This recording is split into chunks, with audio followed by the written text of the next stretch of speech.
టీటీడీకి చెందిన తిరుపతి శ్రీ వెంకటేశ్వర వైద్య విజ్ఞాన సంస్థ ఆధ్వర్యంలో ఇవాళ తడ మండలంలోని తడ పిహెచ్సి, రామాపురం పిహెచ్సిలో ఉచిత మొబైల్ క్యాన్సర్ స్క్రీనింగ్ పరీక్షలు నిర్వహించారు.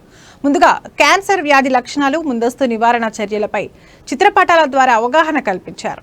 రాష్ట్ర ప్రభుత్వ ఆదేశాల మేరకు జిల్లా వైద్య ఆరోగ్య శాఖ సహకారంతో తిరుపతి జిల్లాలో 2 పింక్ బస్సుల ద్వారా క్యాన్సర్ పై అవగాహన కార్యక్రమాలు, మొబైల్ క్యాన్సర్ స్క్రీనింగ్ వేగవంతంగా జరుగుతున్నాయి.